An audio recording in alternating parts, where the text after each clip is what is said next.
Alors je trouve étonnant que tant de gens soient opposés à cette pétition, puisque finalement ce sont des gens qui disent qu'ils se moquent de l'honneur. Ce sont donc des gens déshonorés, ce sont donc des gens qui n'ont aucun souci de l'honneur et qui s'en viennent chercher des choses qui ne se trouvent pas dans le texte. Il suffit de le lire, mais comme lire aujourd'hui ça ne suffit pas, et que la plupart du temps on lit les commentaires mais on ne lit pas le texte véritablement, voilà juste des gens qui nous ont dit que si ça continuait comme ça, il suffit juste de regarder les informations pour voir aujourd'hui où sont les zones de non-droit et comment elles prolifèrent, comment elles avancent comme une espèce de cancer dans cette société, dans ce pays, dans cette nation, dans cet État, dans cette civilisation, pour constater effectivement qu'il y a véritablement un problème. Voilà des militaires qui nous disent « il y a un problème, s'il vous plaît, vous qui êtes payés pour ça, les chefs d'État, les ministres, les premiers ministres, la classe politique, la politique politicienne, les gens de la politique politicienne, etc., s'il vous plaît, faites quelque chose. Sinon, ça va empirer, et quand ça empirera, il y a un moment où vous serez obligé de demander aux militaires d'actifs de régler les problèmes, et à ce moment-là, ce sera la guerre civile. Sinon, si vous ne faites rien, alors, parce que les gens ont compris que ça n'est pas du tout nous allons prendre le pouvoir parce que vous êtes incapable de régler le problème, c'est pas du tout ça qui est dit, c'est juste dire, s'il vous plaît, mesdames et messieurs de la politique, recouvrez le sens de l'honneur, recouvrez le sens de la réalité, voyez que ça ne se passe bien, faites quelque chose, s'il vous plaît, car si vous ne faites rien, il arrivera des choses pires que ce qui est actuellement, c'est-à-dire une guerre civile qui supposera à ce moment-là que vous aurez besoin d'une armée d'actives qui va faire un travail qui sera terrible puisque ce sera la guerre civile. Voilà des gens dont on nous dit qu'ils préparent la guerre civile alors qu'ils nous disent « s'il vous plaît, faites de telle sorte que la guerre civile n'ait pas lieu ». C'est quand même sidérant. Voilà des gens dont on nous dit qu'ils veulent faire un coup d'État, qu'ils sont des putschistes. On a entendu parler de bruit de bottes.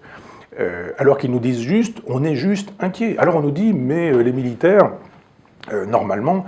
devraient se taire ». Ils ne peuvent pas parler. Mais moi, je me suis retrouvé sur un plateau de télévision il y a quelques temps avec, je crois, peut-être il faudrait vérifier ce genre de choses, mais quelqu'un qui est vice-président de l'Assemblée nationale, une femme qui est militaire d'active. C'est-à-dire que quand on dit que Emmanuel Macron est grand et fort et beau et formidable,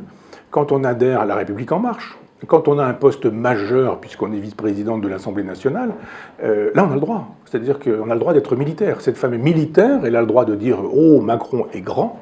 mais des militaires, qui sont aujourd'hui au nombre de 10 000, si j'ai bien compris, des militaires qui nous disent aujourd'hui « mais il y a un problème, si on continue comme ça, on va aller vers la guerre civile », alors ces gens-là, on les traite de tous les noms, des papis qui n'ont plus de cerveau, des putschistes qui sont des putschistes en charentaise, des gens qu'il faut tout de suite punir, et on voit Mélenchon, qui adore les militaires, quand il s'agit de Trotsky, qui adore les militaires, quand il s'agit de Fidel Castro, qui adore les militaires, quand il s'agit de Raúl Castro, qui adore les militaires, quand il s'agit d'Hugo Chavez, qui adore les militaires, quand il s'agit du successeur de Hugo Chavez, alors là, il adore les vareuses, pourvu qu'elles soient gauchistes, d'extrême gauche et staliniennes. Là, d'un seul coup, des militaires qui disent juste « attention, si on continue comme ça, va dans le mur », ce sont des putschistes.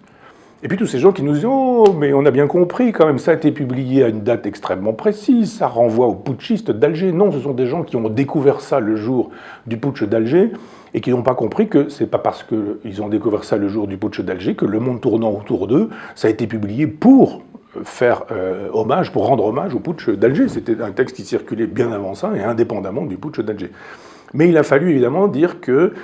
c'était des putschistes, c'était des fascistes, c'était des gens qui ne voulaient qu'un coup d'État militaire, c'était des gens qui mettaient la République en danger, etc., etc. Et comme un seul homme, quasiment, ou presque, j'exclus quelques personnes et personnalités, quelques émissions de télé ou de radio qui sont encore dans la lucidité, mais on nous a dit, regardez ces gens, ils veulent créer une guerre civile alors qu'ils invitent à faire de telle sorte que la guerre civile n'ait pas lieu. On marche sur la tête. Quand un texte dit « attention, on risque d'avoir la guerre civile » et qu'on dit « vous avez vu ce texte qui nous dit bientôt la guerre civile avec les militaires qui seront au pouvoir », on dit « mais plus personne ne sait lire, plus personne ne sait comprendre, plus personne ne fait fonctionner son intelligence ». Donc évidemment, il y a des politiques politiciennes qui se mêlent dans ces choses-là, il y a des récupérations. Marine Le Pen qui dit « venez chez nous, c'est formidable, on est là, on va faire ce que vous proposez ». Il est bien évident que dans la gauchosphère qui s'identifie au journalisme français, c'était, la plupart du temps, c'était extrêmement facile de dire « eh bien, regardez ces gens, c'est Marine Le Pen, c'est donc des fascistes, et puis il faut absolument que ces fascistes ils puissent continuer à disposer de Marine Le Pen parce qu'il faut qu'elle soit au second tour. Si nous voulons qu'Emmanuel Macron soit élu Et il ne sera pas élu sur ses forces, mais sur la faiblesse de ses opposants. Si nous voulons qu'il soit élu, il faut que Marine Le Pen soit au second tour des présidentielles. Donc débrouillez-vous, instrumentalisez-moins cette pétition et faites de telle sorte que Marine Le Pen, cette pétition des putschistes, des fascistes, des amateurs de pronunciamento, etc., ce soit exactement la même chose. Et on envoie Darmanin, qui est l'homme de l'ordre, et puis on envoie Dupond-Moretti, qui est l'homme de la justice, et puis on a en même temps, et puis on envoie Marlène Schiappa, qui elle a parlé, comme d'habitude, de je ne sais quoi, elle a parlé de coup d'État militaire ou ce genre de choses, et puis on dit très bien, diabolisons-la, mais il faut qu'elle soit là, c'est la seule condition pour Emmanuel Macron qu'il soit élu. Pendant ce temps-là, quand on ne fait pas de la politique politicienne, qu'est-ce qui se passe? Le délire, toujours, en permanence. On a ça tous les soirs au journal de 20h, du moins pas sur tous les journaux, mais sur quelques-uns. Et on se dit que les militaires qui ont bien fait de dire qu'il fallait sonner le tocsin, eh bien, on a bien fait de leur donner la parole parce qu'on découvre des choses qui parfois peuvent être étonnantes. Alors là, pour le coup, je passe à autre chose, mais quand je vois que 40%, je crois, enfin je ne suis pas très sûr de ce chiffre, mais des Français attendent que l'armée intervienne sans qu'un ordre venu d'un chef d'État, qui représente la souveraineté nationale, ne soit donné, alors ça devient inquiétant. C'est-à-dire que pour le coup, si on crie au loup là où il n'y a pas à crier au loup, cette idée que les militaires pourraient intervenir sans être mandatés par la représentation nationale, ça c'est nettement plus problématique. Mais c'est très exactement ce que disent les militaires qui signent cette pétition, parce que ça ressemble à des prémices de guerre civile. Quand des gens disent « préservez-nous de tous ces gens-là, et vous les militaires, s'il vous plaît, venez, même si la classe politique vous laisse tomber », ça veut dire effectivement que ces militaires ont bien raison, nous ne sommes pas loin de la guerre civile.